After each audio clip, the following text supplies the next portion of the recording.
Ang pagguho ng lupa ay maaring matrigger ng mga natural na proseso tulad ng malakas na pag-ulan at lindol.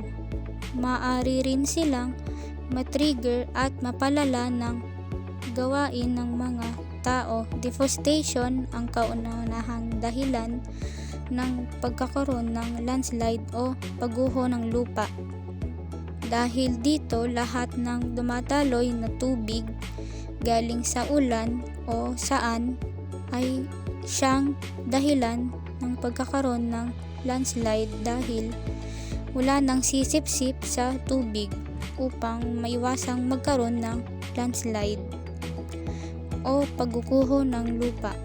Pangalawa ay ang mga operasyon sa pagmimina at pagkwari. Sila ay gumagamit ng pampasabog upang basagin ang mga bato at magtipon ng mga deposito ng mineral. Nagiging sanhi sila ng pag-slide ng mga lupain dahil sa mga vibrations mula sa pagsabog.